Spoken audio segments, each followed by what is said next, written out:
I prefer to start animating using the pose-to-pose method to quickly sketch out key poses and set up timings.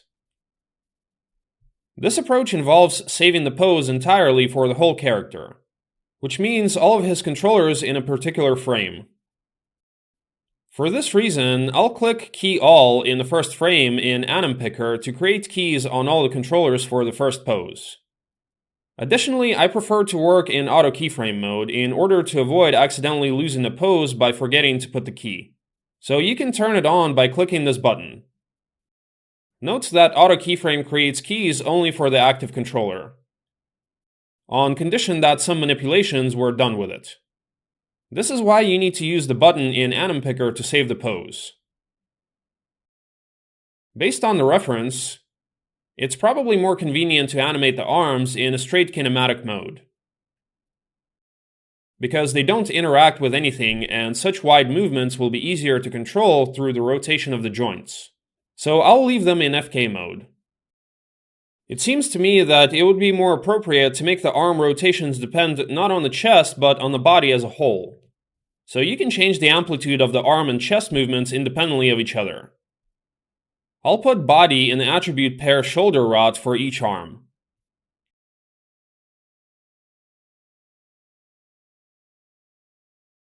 The character is standing on the floor, thus the legs should be in inverse kinematics mode,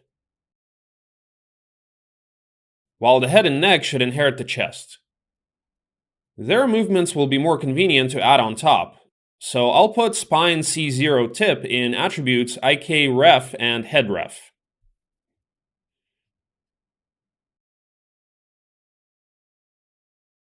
For convenience, you can turn off the highlighting of geometry and joints. You can also hide the joints completely. So we put the character in some kind of pose like this, when one leg is on the ground and the other leg is maximally raised up.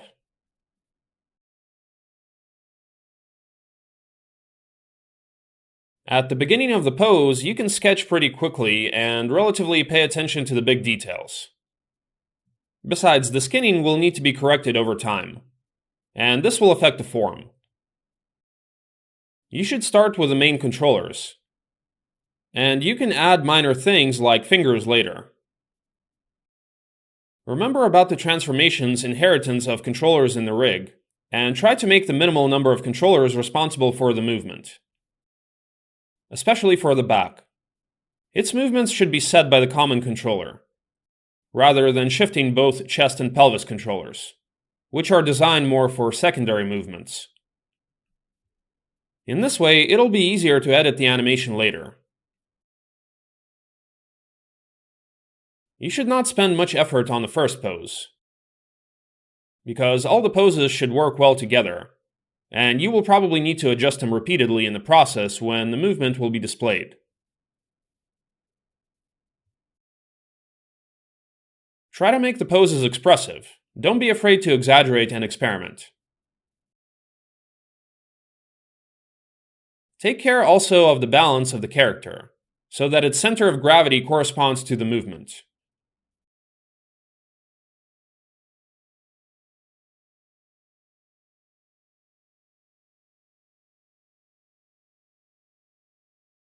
Don't forget that you can use the mirror command to copy, for example, fingers from one hand to another.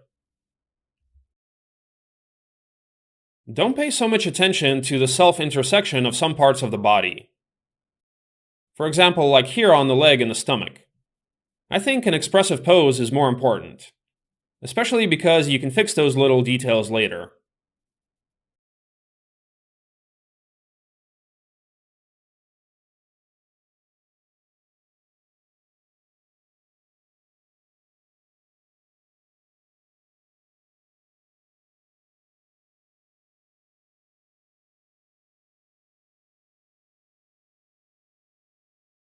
As a result, I created a pose like this. While I was working, I noticed that the head behaved a bit uncomfortably.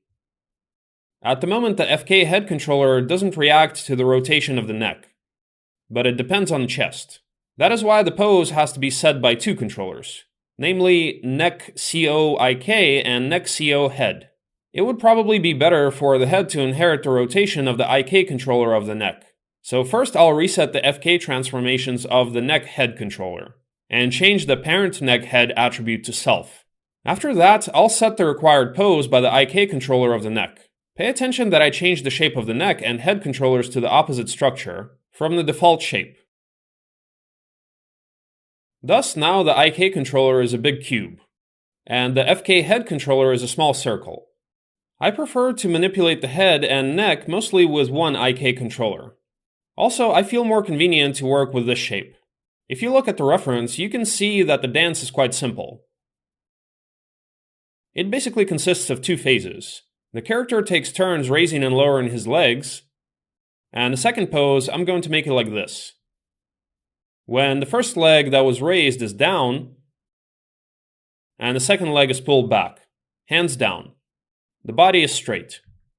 I'm planning to do a simple cycle without rotation, so I'll ignore the rotation on the reference. We don't care about timing yet, so I'll create a pose for simplicity, for example on the 10th frame. And then I click Key All in an Anim Picker to create keys for all controllers at once, even those that I won't move for this pose.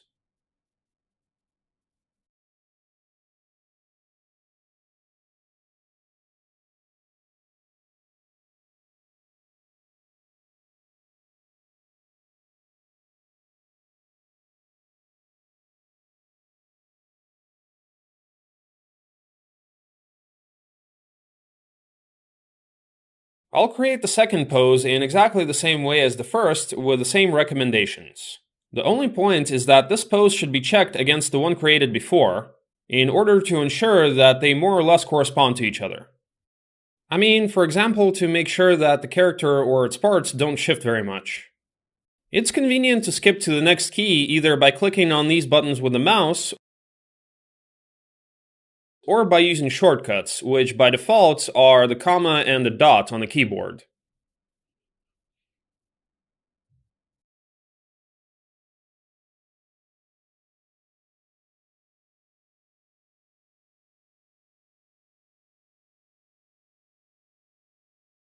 Finally, I created a pose like this.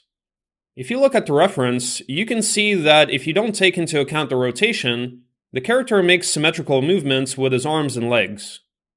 In other words, I need to create a similar pose for the opposite leg. I'll create the next pose symmetrical to the first. To do this, you can copy it and flip it. In order to copy the pose, you can go to the frame with the desired pose, in my case to the first frame. After that, click the middle mouse button on the desired frame, on which you can record the current pose. Let it be the 20th. Notice that the current pose has not changed in any way. And when you click Key All in Anim Picker, the keys and the corresponding pose will be created from the first frame. So clicking the middle mouse button specifies the frame in which the keys for the current transformation will be created. If I shift the frame with the left button, you can see that the third pose appeared, the same as the first. Now you can apply the flip or flip all below command from the context menu to mirror the pose. Sometimes they don't work quite correctly for some components. You can apply this command one at a time for the legs, for the arms, and for the body. If you apply the flip all below command to the general back controller, you will see that it won't work for the arms. For this reason, I flipped the arms separately, and also if you compare with the original first pose, you can see that the overall back controller itself has not changed in any way to a symmetrical pose. You can correct this manually. You can see that the controller must be rotated on the Z-axis and the Y-axis, as well as shifted on the X-axis, for a symmetrical pose.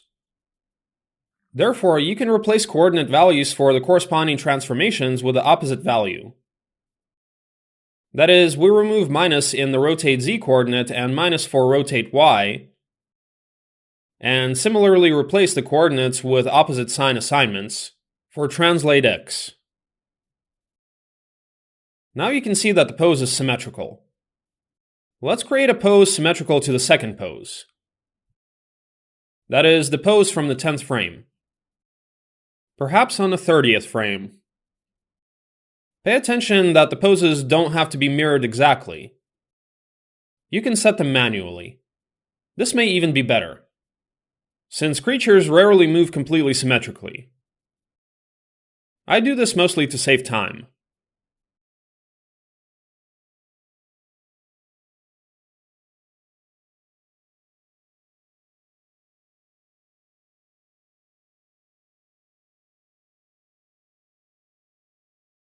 So now I have 4 poses, 2 on each side. It starts with the left leg up, then the left leg down, then the right leg up, and the right leg down. I want to make this animation looped, and I need the character to raise the left leg again for a full cycle. This means that I need one more pose at the end, just like the first pose. So I'll copy the first pose to the end. For example, on the 40th frame, to make the intervals between the poses the same.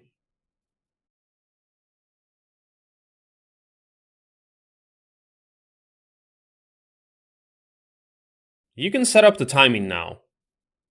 I'll reduce the range of the animation to 40 frames, allowing it to include only the cycle. After that, I play the animation.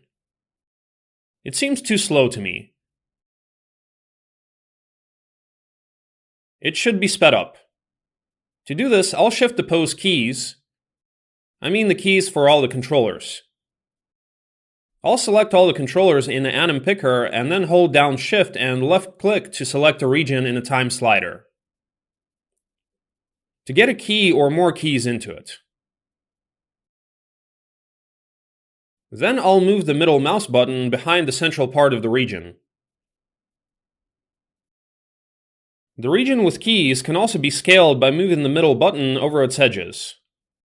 But in this case, the keys may be between frames, which often leads to problems. Therefore, I recommend you to make sure that the value of the keyframe is always integral. If you notice that the keys are between frames, you can use the snap command from the right-click menu on the time slider. It moves the keys to the closest frame. You can also turn on auto-snap keys to snap the keys automatically. During the pose-to-pose animation phase, when you set the basic timing, it's important to make sure that all controllers are selected, so that the entire pose is shifted. Otherwise, the keys will only shift for the highlighted objects, and the keys on the time slider won't correspond to any particular pose. Therefore, you can easily get confused with them. To manipulate the keys, it's useful to use the dope sheet, which you can open from the Windows menu by selecting Animation Editors. It displays the keys of the selected objects. The top row is the summary row for all the keys below. When you select a key on it, all the keys in the same frame on the objects below are highlighted. The keys can be moved and scaled. Similarly to the region in the time slider, you can disable the auto-load selected objects option either by clicking on this icon or from the menu item, to ensure that the display and editing of keys doesn't depend on the selection in the viewport. In general, this will allow you to visually control the appearance of new keys, if you accidentally move some controller in some frame between poses. In order to speed up the animation, you need to reduce the time between poses, which means to move the keys closer to each other. It would be more logical to leave the beginning of the first frame and move the rest of the keys to the left, although not a matter of principle. When you work with Dope Sheet, make sure that all keys of the pose are selected. This requires highlighting only the key on the Dope Sheet in the summary track. I'll shift the third pose, which is the beginning of the second phase, on the 11th frame, to make a gap of 10 frames between phases. I'll probably leave the second pose slightly shifted and similarly move the keys for the second phase. This way, the gaps between the corresponding poses will be the same. For some reason, you can't just move the time slider in Dope Sheet. You have to press the K button on the keyboard. And you can see that I have the last key on the 21st frame, so I'll reduce the animation range and play the animation to check the timing.